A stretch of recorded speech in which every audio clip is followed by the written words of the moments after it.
Hello students, कैसे हैं आप लोग। चलिए स्टार्ट करते हैं अपनी आखिरी क्लास। तो बच्चों, आखिरी क्लास में जो थर्सडे और फ्राइडे में हुई थी उसमें हमने बताया था कि केमिस्ट्री की क्या इंपॉर्टेंस है। तो आप लोगों ने सीखा भी था। अब जो जो मैं बातें बोलूँगा, अगर इनके आंसर्स आपके माइंड में स्ट्राइक कर रहे हैं तो आपने पढ़ाई करी है।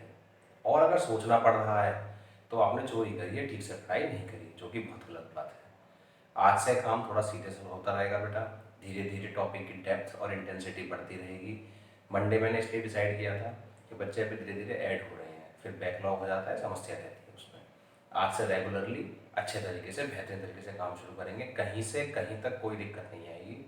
बहुत से बच्चों के फीडबैक भी आए थे क्लास के बाद, अच्छा लगा मुझे भी। कोई सुझाव हो, कोई समस्या हो, आप मुझे बताएंगे। और आज से डेली आप लोगों को जब भी आप क्लास लेंगे मुझे प्रेजेंट लिख कर भेजना है मेरे व्हाट्सएप नंबर पे। तो क्लास से 5 मिनट पहले, 10 मिनट पहले आप ये काम कर सकते हैं। 4 बजे मैं क्लास अपलोड करता हूँ, तो आप ये काम 3:45 या 3:50 के आसपास से कर सकते हैं, ताकि मुझे भी लगे कि हाँ, बच्चे रेगुलरली देख रहे हैं। तो एक कनेक्शन बना रहे। क्लास के तुरंत बाद ही डाउट्स बच्चों ने मेरे से कल भी पूछे थे, परसों भी बात करी थी, तो उसी हिसाब से आप भी पूछेंगे। कनेक्टिविटी बनी रहेगी, कोई दिक्कत नहीं है। ये मैं पहले भी एक्सप्लेन कर चुका हूँ कि लाइव क्लास क्यों नहीं दे रहा हूँ। कारण सिर्फ इतना है कि नेटवर्क की समस्या है। प्लस बच्चे अगर एक बार दो बार देख लेंगे तो उन्हीं का टॉपिक क्लियर होगा अच्छे से। लाइव में वो चीज़ पॉसिबल नहीं हो पाती है। तो बेटा, हमने लास्ट क्लास में बात की थी केमिस्ट्री की इंपॉर्टेंस क्या है। तो इंपॉर्टेंस हमें पता लगा था कि केमिस्ट्री तो भाई हर जगह इस्तेमाल हो रही है। खाने पीने के सामान से लेकर रॉकेट साइंस तक भी केमिस्ट्री का इस्तेमाल है। वहाँ गोल्ड का यूज़ किया जाता है सोलर पैनल बनाने में, स्पेस रॉकेट में। ऐसे ही डेली लाइफ में कहाँ इस्तेमाल कर रहे हैं बेटा? फूड के प्रिजर्वेशन में। बाजार में पैकेट में फूड मिल रहा है, वहाँ केमिस्ट्री लगी है, कुछ केमिकल्स डाले होंगे, फूड प्रिजर्वेटिव से कहते हैं। ऐसे ही हम इस्तेमाल कर रहे हैं, मेन इस्तेमाल मेडिसिन के रूप में। देखिए कि कितनी लाइफ सेविंग दवाइयाँ बाजार में मिल रही हैं। साथ में हम इस्तेमाल कर रहे हैं पेंट्स में, कपड़ों में कॉटन के पहनेंगे, गर्मियों में सर्दियों में ऐसे कपड़े पहने जाएंगे। आप ये वाली क्रीम लगाइए, आप इससे गोरे हो जाएंगे, आपका पिंपल ठीक हो जाएगा। तो ये सब केमिकल कंपाउंड्स ही हैं बेटा। बस केमिस्ट्री केमिकल कंपाउंड्स की ही स्टडी है। जो एलिमेंट्स मिल गए, हमें फ्यूल इस्तेमाल कर रहे हैं कि कोई भी सब्सटेंस है उसकी क्या क्या प्रॉपर्टीज़ हैं, क्या क्या उसका बिहेवियर है, क्या क्या उसका केमिकल कॉम्पोजिशन है, यही सब हम पढ़ रहे थे। फिर हमने स्टार्ट किया था कुछ एलिमेंट्स के बारे में। तो हमने एलिमेंट्स के एटॉमिक नंबर्स पढ़े थे, उनका एटॉमिक मास पढ़ा था, आपसे याद करने के लिए कहा गया था। आई होप आपने याद कर लिया होगा। एटॉमिक मासेस के बाद मैंने आपको कुछ कैटायंस एनायंस के एग्जांपल से आयनिक कंपाउंड्स बनाकर दिखाए थे। बहुत सारे कंपाउंड्स फिर मैंने आपको नोट्स में दिए थे, वो आपको आयन से याद करने हैं। सारा एकदम से याद होगा नहीं, धीरे धीरे याद करेंगे, प्रेशर बिल्कुल नहीं देना, इजीली काम चलेगा, मज़ा आ जाएगा एकदम। उसके बाद बात आई बेटा कि भैया एक बात बताइए कि जब एलिमेंट्स का मास निकल गया तो उससे हम कंपाउंड का मास कैसे निकाल सकते हैं। तो बहुत कॉमन सा एग्जाम्पल मैं समझा रहा हूँ, आप लोगों ने कर लिया होगा वैसे। C12H22O11 शुगर होता है बेटा, सही है। अब इसका पूरे का मास कैसे निकालते हैं? तो बेसिक सी बात है, जब एटॉमिक मास पता है तो ये भी निकाल लो भाई। कार्बन के एटम 12 हैं, कार्बन का मास भी 12 है। हाइड्रोजन के एटम का मास 1 होता है कितने? 22। ऑक्सीजन एक का मास 16 है, कितने बेटा? 11। आप इसको जब सॉल्व करेंगे तो ये आपका 342U के आसपास आ जाएगा। अगर मैं 342U कह रहा हूँ तो शुगर के एक पार्टिकल की बात चल रही है, एक मॉलिक्यूल की बात चल रही है। और अगर हम 342 ग्राम कह दिया तो ये बराबर होता है 1 मोल शुगर के। मोल क्या होता है, क्या कहानी है, वो आपका आगे आने वाली क्लासेस में आएगा, बैठा लिखना है। तो हमने इस प्रकार से मोलर मास निकाला था। कुछ और एग्जांपल भी आप देखना चाहें, आप लोगों ने वॉशिंग सोडा पढ़ा है, Na2CO3.10H2, सही है। वॉशिंग सोडा का नाम सोडियम कार्बोनेट डेकाहाइड्रेट भी है। इसे कपड़े धोने वाले साबुन में डाला जाता है बेटा, जिससे पानी में जो हार्डनेस है, जो टेम्परेरी हार्डनेस है, ये उसको थोड़ा कम कर देता है, हटा देता है। तो फिर स्केल फॉर्मेशन नहीं होती, प्रेसिपिटेशन नहीं होता साबुन का, और कपड़ा साफ हो जाता है। तो सोडियम का मास बेटा 23 आपको याद होना चाहिए। 2 से मल्टीप्लाई कर दो क्योंकि 2 एटम है।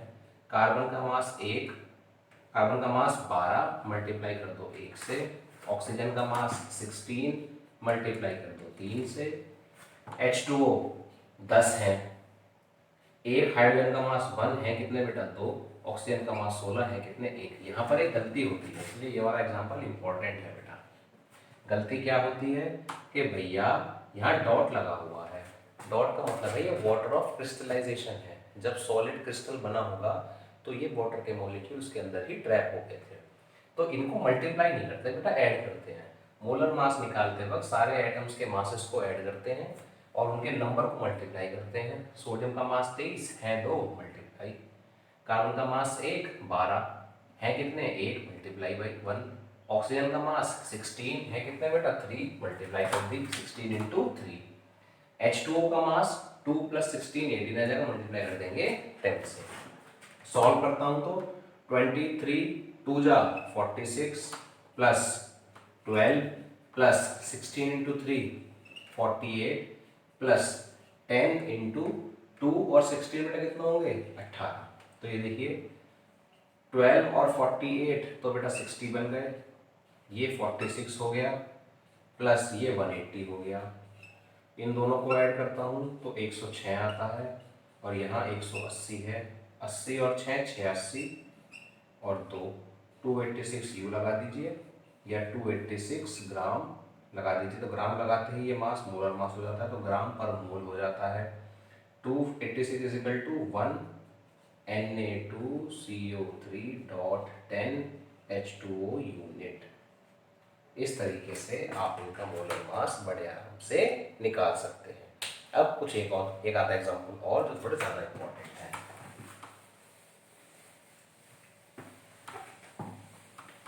आप सबसे एक रिक्वेस्ट और करनी थी बेटा कि हमने अभी कुछ दिनों पहले ही अपना कुछ बच्चों का रिजल्ट डिस्कस किया था यूट्यूब पे। तो काम बोलता है कि नाम से हमारा एक वीडियो पड़ा हुआ है, 2-3 दिन पहले ही अपलोड किया गया है, आप उसको देखिए। आपको रिजल्ट देखकर मोटिवेशन मिलेगा और आपको भी आगे मेहनत करने के लिए इंस्पिरेशन मिलेगी कि बच्चे कैसे मेहनत करते हैं, क्या करते हैं। आप उसको ज़रूर देखिए एक बार, और उसमें से जो जो आपको अच्छा लगेगा मुझे आप पर्सनली भी व्हाट्सएप पर बता सकते हैं, क्योंकि मोटिवेशन ही पावर है बेटा। मैं भी मोटिवेट होऊंगा जब बच्चे मोटिवेट होंगे, बच्चे मोटिवेट होंगे। मैं तो एक टीम वर्क है और हमें एक टीम की तरह काम करना है। किसी भी तरह का कोई भी संदेह हो बेटा तो आप मेरे से, कोई भी डाउट हो आप मेरे से बात करेंगे। अभी ऑनलाइन है, कुछ समय की बात है, मैं भी मेहनत कर रहा हूँ, आप भी मेहनत करेंगे। हम भी ऑनलाइन में पहली बार ही हैं बेटा, महीना भर ही हुआ है अभी। क्यों? क्योंकि आप लोगों की पढ़ाई का लॉस ना हो। तो अब आप लोगों को क्या करना है, आपको ऑनेस्ट रहना है, जो काम बताया जाए वो करना है। पेरेंट्स की भी हेल्प करनी है घर में, अपनी भी हेल्प करनी है, फिर आप देखेंगे आपको कोई कभी नहीं रोक पाएगा, आप हमेशा आगे बढ़ते ही जाएंगे। कुछ एग्जाम्पल बेटा मैं और डिस्कस करता हूँ मोलर मास के। अभी बात है पोटैश एलम की। पोटैश एलम को बेटा हिंदी में फिटकरी भी कहा जाता है। आपने घर में नॉर्मली डैड को आफ्टर शेविंग करने के बाद एक स्टोन सा रब करते हुए देखा होगा, उसी की बात चल रही है बेटा। तो उसका फॉर्मूला होता है बेटा K2SO4 डॉट Al2SO4 का होल थ्राइस, ज़्यादा स्पेस नहीं आना चाहिए बीच में, कंटिन्यूएशन में लिखते हैं बेटा 24H2O। इस तरह के कंपाउंड्स डबल सॉल्ट कहलाते हैं बेटा। क्या कहलाते हैं बेटा? डबल सॉल्ट कहलाते हैं। कारण कि इनके अंदर दो प्रकार के सॉल्ट प्रेजेंट है, K2SO4 भी है और Al2SO4 भी है।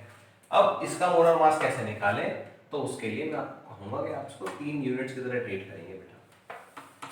पोटेशियम का मोलर मास 39 है कितने बेटा 2, प्लस सल्फर का मास 32 है कितने बेटा 1, ऑक्सीजन का मास 16 है कितने बेटा 4,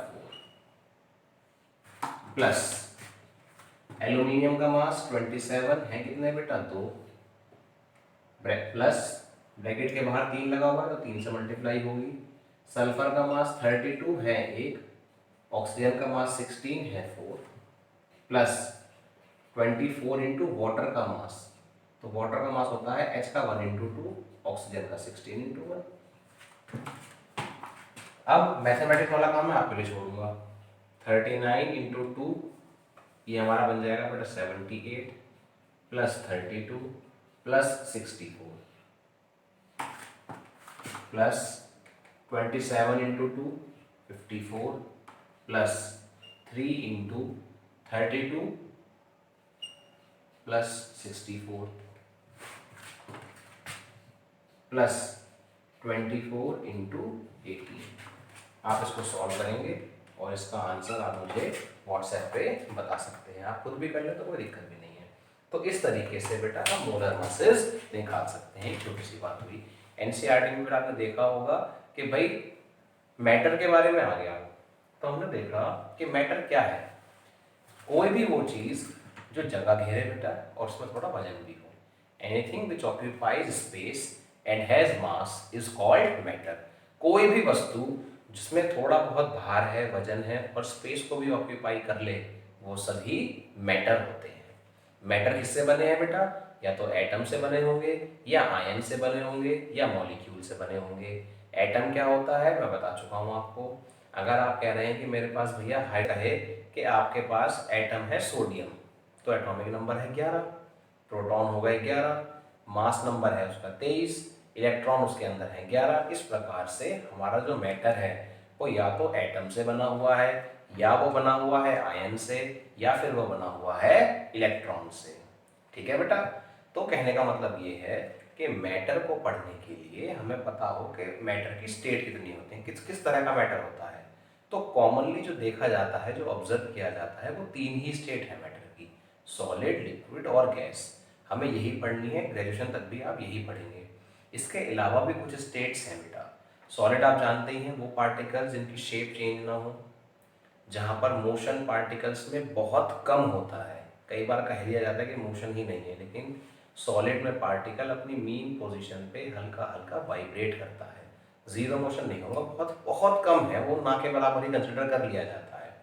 उसके बाद समझाया गया हमें कि भाई सॉलिड रिजिड होते हैं, ठोस होते हैं, गिरेंगे आप इन पे चोट लग जाएगी आपको, पार्टिकल्स में अट्रैक्शन बहुत ज़्यादा है और इनकी शेप, साइज और वॉल्यूम फिक्स रहता है। फिर सॉलिड के बाद अगर आपने थोड़ा सा सॉलिड को हीट प्रोवाइड कर दी, तो मोस्ट ऑफ द केसेस में सॉलिड मेल्ट होकर लिक्विड बन जाता है। सॉलिड मेल्ट होकर क्या बन जाता है बेटा, लिक्विड बन जाता है। लिक्विड में पार्टिकल्स में थोड़ा मोशन ज़्यादा है, मोशन ज़्यादा होने की वजह से इनका वॉल्यूम तो फिक्स है, लेकिन इनकी शेप फिक्स नहीं है। जिस वेसल में डालोगे ये उसकी शेप लेने की कोशिश करेंगे, और हीट प्रोवाइड करोगे लिक्विड को तो वो वेपर्स में कन्वर्ट हो जाता है।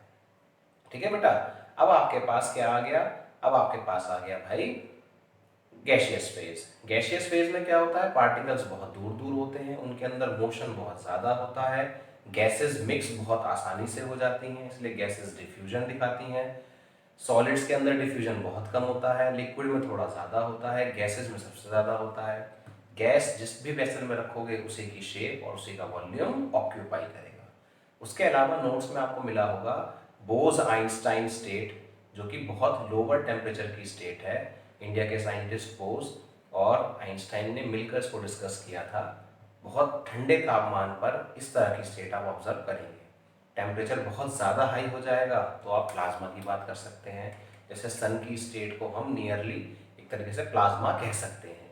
इसके अलावा भी रिसेंट ईयर्स में एक रिसर्च चल रही है, उसी को नाम दिया गया है जॉन टेलर स्टेट। तो ये आपको नेट वगैरह पे मिल जाएगा। फिलहाल आपके लिए 3 स्टेट ही मेन है, कभी कोई आपसे पूछे तो आप 5 ही बताएं।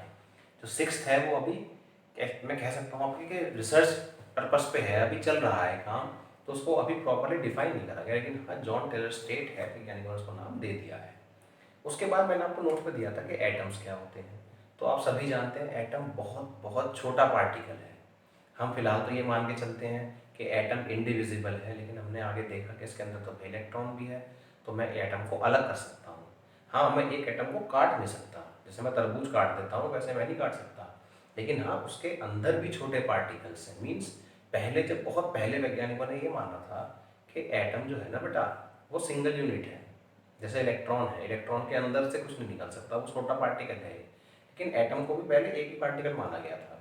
फिर रिसर्च आगे बढ़ती गई, टेक्नोलॉजी में इम्प्रूवमेंट होता गया, हमारे पास अच्छे इंस्ट्रूमेंट आते गए, तो पता लगा कि भाई एटम के अंदर तो न्यूक्लियस है, न्यूक्लियस के अंदर भी न्यूट्रॉन प्रोटॉन है, आसपास इलेक्ट्रॉन है, और भी बहुत से पार्टिकल्स हैं, क्वार्क्स हैं, बहुत ऐसे पार्टिकल्स हैं, गॉड पार्टिकल है जो बहुत छोटे छोटे हैं, लेकिन जो फंडामेंटल डिसाइड करते हैं किसी एटम का, रिएक्शंस में कैसे बिहेव करेगा, कैसे वो रहेगा, वो सारे के सारे क्या है बेटा, इलेक्ट्रॉन, न्यूट्रॉन एंड प्रोटॉन। भाई न्यूट्रॉन की हेल्प से मास नंबर आ जाता है, प्रोटॉन की हेल्प से चार्ज आता है, और इलेक्ट्रॉन तो इलेक्ट्रॉनिक कॉन्फ़िगरेशन में रिएक्शन में आ ही रहा है। फिर उसके बाद बताया मैंने कि एटम्स इलेक्ट्रॉन छोड़ते हैं तो कटायन बन जाते हैं, एटम इलेक्ट्रॉन लेते हैं तो एनायन बन जाते हैं। लूज करने से कटायन और गेन करने से एनायन। ठीक है भाई। उसके बाद बताया था क्लास में कि जब शेयरिंग होती है तो मॉलिक्यूल बनता है। एक बच्चे ने डाउट पूछा कि भैया CO2 मॉलिक्यूल है या कंपाउंड, तो आंसर है दोनों। भाई दो अलग एटम की अगर शेयरिंग हुई अलग एटम की तो कंपाउंड बनेगा। HCl, CO2, CH4, ethanol, ethanoic acid, methanal, n number of compounds है बेटा। और अगर दो सेम एटम शेयरिंग कर लें तो सिर्फ मॉलिक्यूल रहेगा, वो एलिमेंट भी कहलाएगा। Cl2, Br2, I2, O2, H2, इसके भी बहुत से उदाहरण हमारे पास हैं। तो कंपाउंड्स की डेफिनेशन क्या है?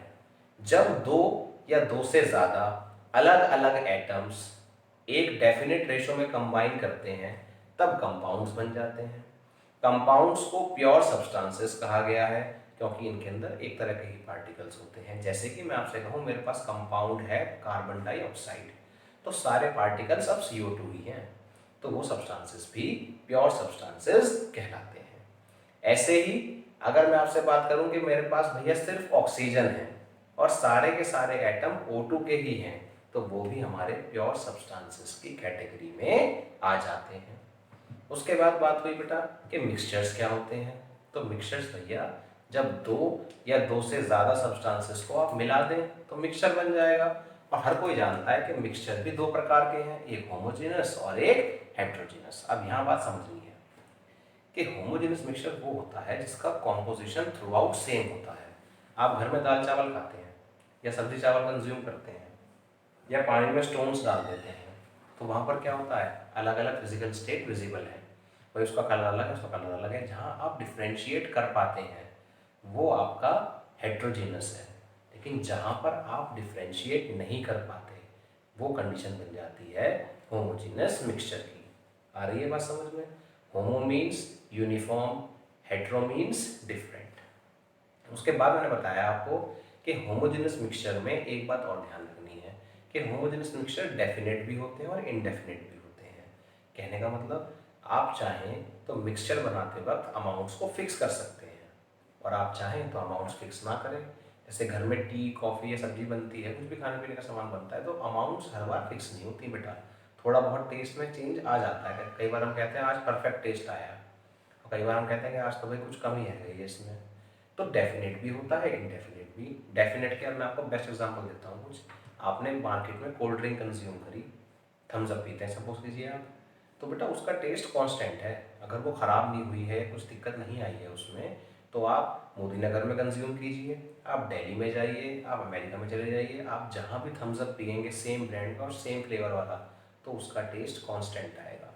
कारण उसके अंदर जो कॉन्स्टिट्यूएंट पार्टिकल्स हैं, जो उसके अंदर इंग्रेडिएंट्स डाले गए हैं, वो हमारे फिक्स्ड हैं। ठीक, यहाँ तक की बात हमारी हुई बेटा। आज हम जो हम पढ़ने वाले हैं, अब जो नया टॉपिक पढ़ने वाले हैं, उसको पढ़ने से पहले मैं आपसे एक रिक्वेस्ट करना चाहूँगा कि जब भी मैं आपसे कहूँगा कि एनसीईआरटी पढ़नी है तो एनसीईआरटी पढ़नी है। अब आगे चलेंगे तो आपको मिलेगा कि यूनिट्स एंड डायमेंशंस हैं। ये बहुत छोटा काम है, बहुत सिंपल काम है, आप कर सकते हैं। तो मैं आपको वैसे जहाँ न्यूमेरिकल्स में यूज़ होगा मैं खुद बताऊँगा आपको, लेकिन फिर भी आपको ध्यान रखें कि लीटर के अंदर 1000 मिलीलीटर होते हैं, किलोग्राम के अंदर 1000 ग्राम होते हैं, 1 मीटर में 100 सेंटीमीटर होते हैं। तो ये सारा काम बेसिक है भैया, ये मैं नहीं बताऊँगा, ये आप खुद करेंगे। मैं बच्चों को सेल्फ स्टडी के लिए मोटिवेट करता हूँ, इसलिए मैं जो जो टॉपिक के आपसे कहूँगा कि आपको बुक रीड करनी है, आपको बुक रीड करनी है। थोड़ा डाउट है हम बताएंगे, हम किस लिए बैठे हैं, लेकिन ऐसा नहीं होना चाहिए। आप छोटी क्लास नहीं रही कि बस सारा टीचर ही बताएगा और चम्मच से मैं आपके बिल्कुल स्पून फीडिंग करूँगा, वो आपके लिए बहुत नुकसानदायक रहेगी। जहाँ मैं आपसे कहूँगा किताब पढ़ो, आप पढ़ेंगे, आपको थोड़ा दिमाग में प्रेशर पड़ेगा। जब प्रेशर पड़ेगा तो बच्चा सीखता है। नहीं आएगा पूछो, हम बैठे हैं, लेकिन खुद प्रयास करना जरूरी है। जो प्रयास करेगा, वैज्ञानिक जब बड़े बड़े रिसर्च करते हैं तो कैसे कर देते हैं, खुद ही किसी ने बता दिया नहीं, वो खुद अपने दिमाग में खुद प्रयास करते हैं। भाई मैं सोच रहा था, मैं ऐसा ट्राई कर रहा था, तभी चीज़ें हो गई। तो प्रयास करना बहुत ज़रूरी है, वही सिखाना। अगर आप साइंस ले रहे हैं तो साइंटिफिक टेम्परामेंट भी होना चाहिए। इस तरह से नहीं कि हाँ भाई साइंस ले ली दोस्त ले रहा है, नहीं। आप साइंस ले रहे हैं तो आपको रीज़न करना है, आपको ये ऐसा क्यों हो रहा है, क्या है। तो किताब पढ़ना शुरू कीजिए।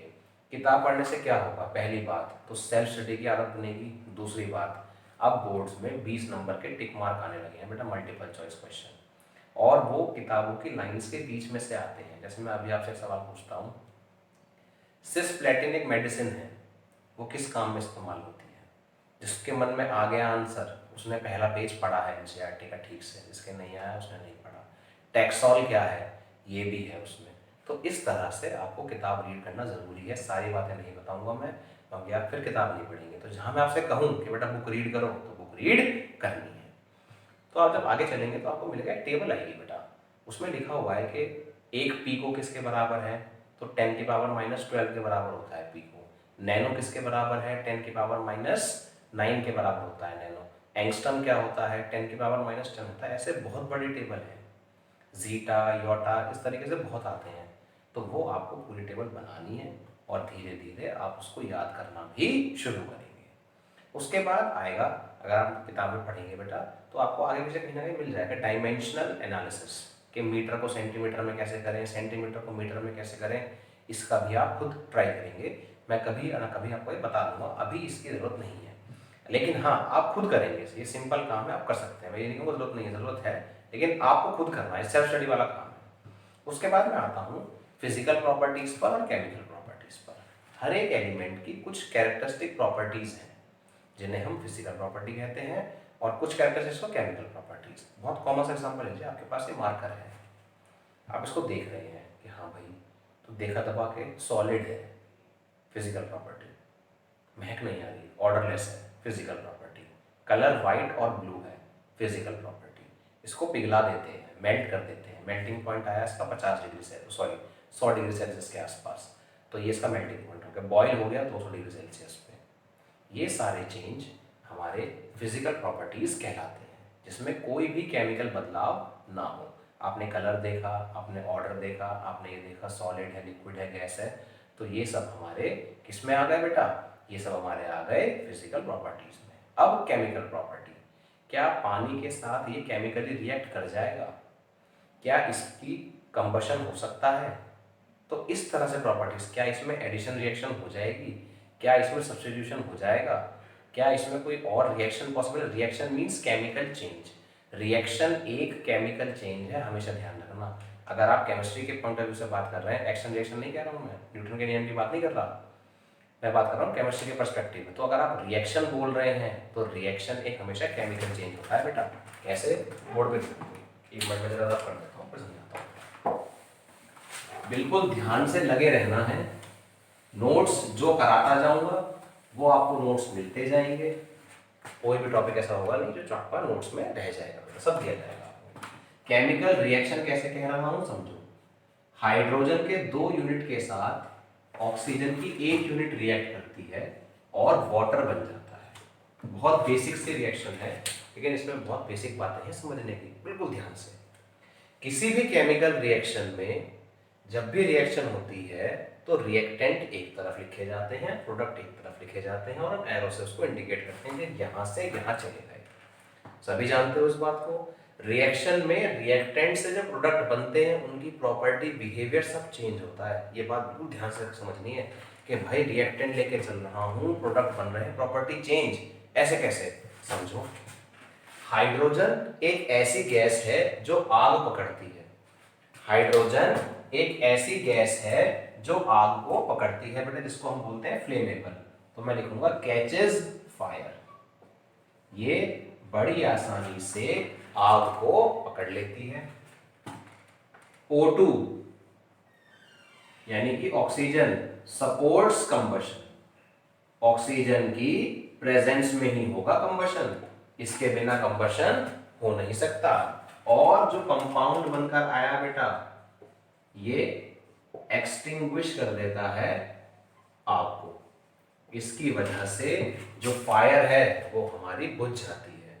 यानी कि एक रिएक्टेंट तो जलता है, दूसरे की हेल्प से जलता है, और जो तीसरा बनकर आया वो उसको बुझा देगा। यानी कि रिएक्टेंट और जो प्रोडक्ट है उसकी प्रॉपर्टीज में बिल्कुल अंतर होता है बेटा, यही बात समझने की है। जैसे मैं घर का एग्जांपल लूँ कॉमन, कि भैया आप मान लीजिए चाय कंज्यूम करते हैं, आप टी पीते हैं। टी में कितने इंग्रेडिएंट्स ऐड करें, थोड़ा सा वाटर ऐड किया, थोड़ा अदरक डाला हमने, थोड़ा टी डाला, थोड़ा मिल्क भी ऐड किया, लेकिन जो टी बनकर आई एंड में उसका टेस्ट ना तो मिल्क के जैसा था, ना उसका टेस्ट जिंजर के जैसा था, ना उसमें सिर्फ चाय पत्ती यानी टी का टेस्ट था। यानी कि जो प्रोडक्ट बनता है वो एकदम नया होता है। और इस तरह का कोई बदलाव हो तो वो है केमिकल चेंज। जैसे कि आपने मिल्क बॉईल कर दिया और उसमें कर्ड वगैरह ऐड करके उसमें कर्ड बना दिया उसका, तो प्रॉपर्टी चेंज हो गई। मिल्क का टेस्ट अलग है, कर्ड का टेस्ट अलग है। मिल्क से आपने क्रीम निकाल ली और उस क्रीम से आपने घी बना दिया, प्रॉपर्टी अलग, बिहेवियर अलग। घर के एग्जाम्पल दूंगा कॉमन ताकि आप कनेक्ट कर पाए। हाई फाई एग्जाम्पल क्या देना आपको कि भाई दो एलिमेंट्स रिएक्ट करे, आयरन ब्रोमाइड के साथ हमारा रिएक्ट करा सोडियम ब्रोमेट और बन गया कुछ अलग कंपाउंड, तो आपको समझ ही नहीं आएगा भाई हुआ क्या है। ऐसे एग्जाम्पल दो जो बच्चे के बिल्कुल दिल में लगे, दिल में और दिमाग में सेट हो जाए, तो वो किसी को बता दे। 3 इडियट्स में देखा था आपने, क्या देखा था कि सिंपल रखो चीजों को, तभी तो वो जीत रहा था, तभी तो वो फर्स्ट आ रहा था। किताबी ज्ञान नहीं बेटा, कॉमन एग्जाम्पल से कनेक्ट करनी है चीजें। जब आप कॉमन से कनेक्ट करना सीख गए तब आपको कोई नहीं हो पाएगा। हाई फाई एग्जाम्पल तो किताब में सब लिखे हैं, किसी को समझाने के लिए पहला एग्जाम्पल क्या दिया जाए, साधारण एग्जाम्पल। हाई फाई तो आगे आएंगे, हम पढ़ ही रहे 11th-12th में, अभी से दे दो बोलिए कि भाई आयरन ब्रोमाइड है मेरे पास, सोडियम कार्बोनेट रिएक्ट कर गया, ऑक्सीजन भी था मेरे पास, तो एक नया कंपाउंड बन गया हमारा। तो वो आपका 12th में है, मैं 12th का टॉपिक बोल रहा था अभी, उनकी क्लास में रिकॉर्ड करिए, तो वही दिमाग में चल रहा है। तो हाई फाई चीज़ों की बात अभी आगे करेंगे। फिलहाल केमिकल चेंज समझ पा रहे हैं आप। मिल्क से आपने बटर बना दिया, मिल्क से आपने घी बना लिया, मिल्क से आपने क्रीम निकाल ली, मिल्क से आपने कर्ड बना दिया, मिल्क से कह रहा मैं तो पनीर बनाऊंगा, भैया भाई पनीर बना ले। मिल्क से भैया मैं तो कॉफ़ी बनाऊंगा, कॉफ़ी बना ले। सबका टेस्ट अलग और ये सभी एक प्रकार के केमिकल चेंज हैं। कहीं से कहीं तक कोई दिक्कत नहीं, बिल्कुल ध्यान से। तो फिजिकल चेंज जो बिना किसी केमिकल रिएक्शन के ऑब्जर्व हो जाए, पिघालना, उबालना, कलर देखना, महक सूंघना, डेंसिटी निकालना, ये सब हमारे फिजिकल चेंज में आते हैं। और केमिकल चेंज मैंने आपको बेहतरीन तरीके से एकदम बता दिया। खाना पकाना केमिकल चेंज, खाने का सड़ जाना केमिकल चेंज। ठीक। अब एक बात मेरे मन में आ रही है, मैं आपसे कहना चाहूंगा, बहुत से बच्चों को गैस और वेपर सेम चीज लगती है। बहुत से बच्चों को गैस और वेपर सेम चीज लगती है। अब मुझे आप बताओ, आपके हिसाब से क्या ये बात ठीक है? क्या गैस और वेपर एक ही हैं? सोचिए ध्यान से। मेरे पास सॉलिड है, उसमें थोड़ी एनर्जी प्रोवाइड करी, हीट प्रोवाइड करी, ट्रायंगल मींस हीट होता है, तो मैं लिख देता हूं। इसने हीट एब्जॉर्ब करी और ये मेल्ट हो गया और क्या बन गया बेटा? लिक्विड बन गया। लिक्विड को मैंने और हीट प्रोवाइड करी, तो लिक्विड से हीट प्रोवाइड करके ये गैस बन जाता है। वापस आओगे तो ऐसे ही होगा, यानी हमारे जो फिजिकल स्टेट्स है, कॉमन फिजिकल स्टेट्स है, वो इंटर कन्वर्टिबल है। अगर आप सॉलिड से गैस में जा रहे हो, अगर मान लीजिए किसी टॉपिक के नोट्स नहीं मिले आपको, नोट्स थे नहीं उसके, तो जो मैं लिख रहा हूँ बोर्ड पे स्क्रीनशॉट लेके आप उसको भी नोट कर लीजिए। बुद्धि खुद लगानी है बेटा। अब आप छोटी क्लास नहीं कि बिल्कुल हर बात लिखवाई है, कोई बात समझाई जाएगी, कुछ आपको खुद ऐड भी करनी होगी। सॉलिड से अगर गैस में जा रहे हैं तो क्या हो रहा है? इंटर पार्टिकल डिस्टेंस इंक्रीज हो रहा है, inter particle distance increase, inter particle forces decrease हो रही है, इंटर पार्टिकल का जो, या इंटर पार्टिकल नहीं आएगा, इंटर पार्टिकल डिस्टेंस बढ़ रहा है, इंटर पार्टिकल फोर्सेस घट रही हैं, काइनेटिक एनर्जी यानी मूवमेंट ऑफ पार्टिकल्स क्या हो रहा है बेटा? इंक्रीज हो रहा है। तो इस प्रकार से प्रॉपर्टीज में चेंज आ रहा है। अगर हीट करने पे कोई सब्सटेंस सॉलिड से डायरेक्ट गैस बन जाता है, लिक्विड फेज आई ही नहीं, तो हम उसे सब्लिमेशन कहते हैं। हम उसे क्या कहते हैं बेटा? सब्लिमेशन। कोई लिक्विड से गैस बनता है तो हम उसे वेपराइजेशन कहते हैं। और इन दोनों के रिवर्स को ही कंडेंसेशन कहा जाता है। ये भी कंडेंसेशन और ये वापस जाना भी कंडेंसेशन। सिंपल सी बातें हैं। फॉरवर्ड जा रहे हो सॉलिड से लिक्विड से गैस, सॉलिड से लिक्विड होना मेल्टिंग कहलाता है भाई। मेल्टिंग के साथ साथ इसको फ्यूजन भी कह देते हैं। मेल्टिंग भी है और बेटा फ्यूजन भी है। आपको लगेगा कि फ्यूजन तो हमें सिखाया गया है 2 एटम्स का जुड़ जाना, वो भी होता है बेटा, और मेल्टिंग के लिए भी फ्यूजन टर्म इस्तेमाल की जाती है। बहुत सिंपल सा, आपको तो नोट्स बनाएंगे। सॉलिड से लिक्विड, मेल्टिंग और फ्यूजन। लिक्विड से गैस या वेपर में समझाऊंगा अभी क्या है दोनों, वेपराइजेशन।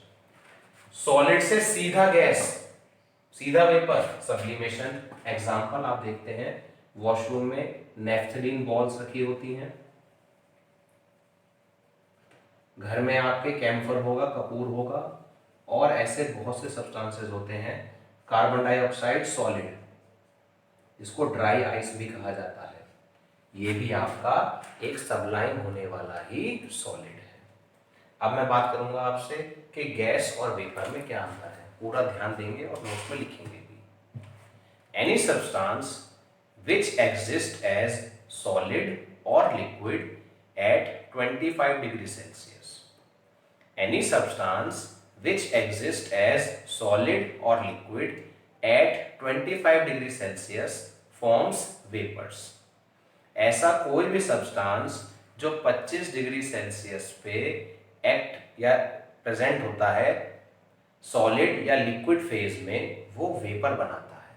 जैसे कि मेरे पास घर में सॉलिड नेफ्थलीन है, और थोड़ी देर में ही नेफ्थलीन जैसे मैंने पैकेट से बाहर निकाला, उसका स्मेल आने लगी, उसकी ऑर्डर आने लगा मेरे को, तो भैया ये वेपर्स हैं नेफ्थलीन की, जिनकी मुझे महक आ रही है। ठीक है, 25 डिग्री सेल्सियस पे वो सब्सटेंस सॉलिड है लेकिन वेपर्स बना रहा है।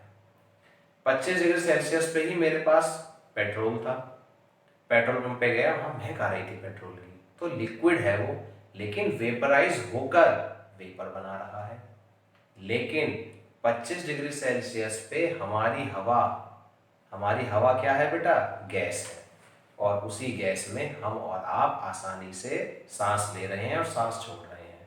तो सिंपल हुआ, 25 डिग्री सेल्सियस को स्टैंडर्ड टेम्परेचर माना गया है, रूम टेम्परेचर, जहाँ पर हम काम करते हैं, हम लेबोरेटरी में जब भी काम करेंगे रूम के अंदर काम होता है मोस्टली, और वहाँ का टेम्परेचर 25 डिग्री सेल्सियस माना जाता है।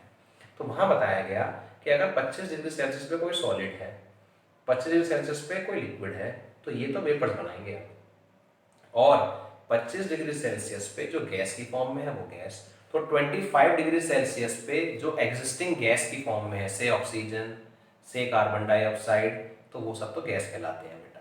लेकिन जो 25 डिग्री सेल्सियस पे सॉलिड या लिक्विड की तरह एग्जिस्ट करते हैं, वो वेपर्स बनाते हैं।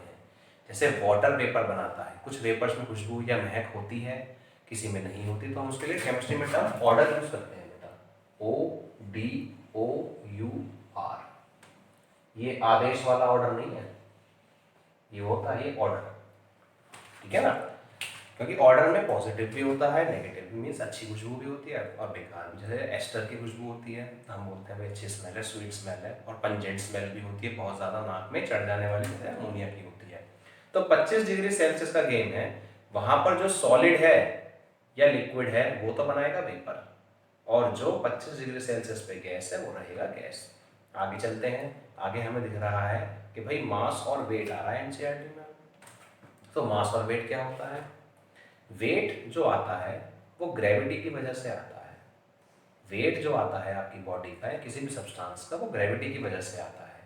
ग्रेविटी ज़्यादा तो वेट ज़्यादा, ग्रेविटी कम तो वेट कम। आप चले गए मून पे तो आपका वेट कम हो जाएगा, लेकिन अर्थ पे आपका वेट ज़्यादा रहेगा। लेकिन मास आपका कांस्टेंट है, मास होता है कि कितना मैटर प्रेजेंट है बॉडी के अंदर, मास उसका मेजरमेंट है। लेकिन जो वेट है वो होता है कि आपकी बॉडी पे ग्रेविटी कितनी एक्ट कर रही है। दोबारा से, मास कांस्टेंट है, वेट ग्रेविटी के हिसाब से चेंज हो जाता है। आगे चलेंगे तो बात आएगी टेम्परेचर के बारे में, डेंसिटी के बारे में। डेंसिटी आप जानते ही हैं, मास अपॉन वॉल्यूम होता है, मास अपॉन वॉल्यूम का रेशो है। टेम्परेचर को डिफाइन करने को नहीं पूछता, लेकिन कन्वर्जन आते हैं कि टेम्परेचर को भाई डिग्री सेल्सियस में है, केल्विन में है, फ़ारेनहाइट में है, इस तरीके से। तो इनके थोड़े थोड़े स्केल है, देख लेते हैं बेटा। ये सब काम समझ में आ गया आपका, स्क्रीनशॉट ले लीजिए आराम से इसका, इसको नोट कीजिए, अच्छे से बनाइए नोट्स अपने, लगना चाहिए कि हाँ भाई केमिस्ट्री पढ़ी जा रही है, ऐसे हवा हवाई काम नहीं हो रहा।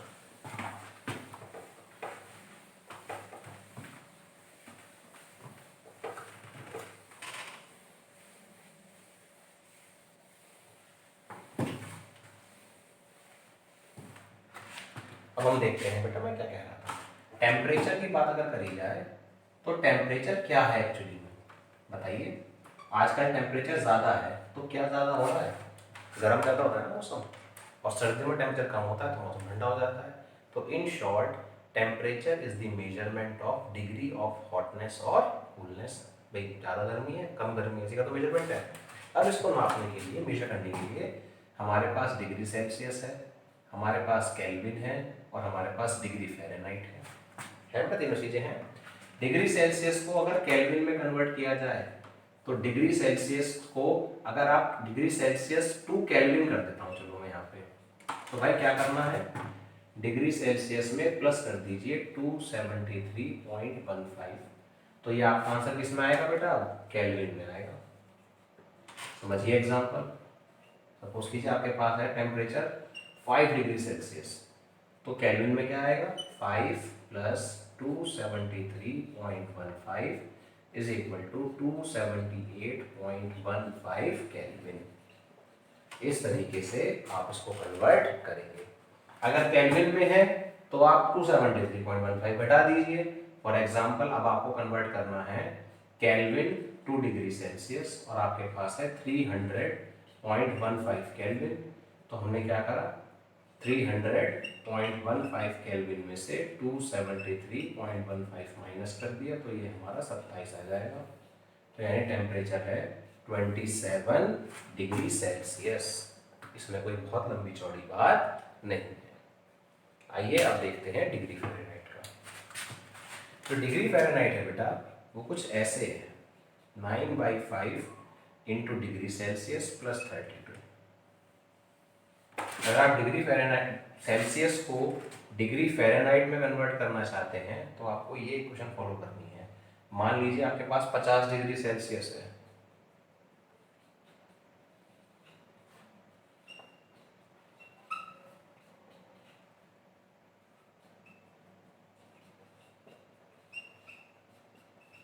एक सौ 122 डिग्री फ़ारेनहाइट आ गया भैया, आ रही है बस समझ बेटा।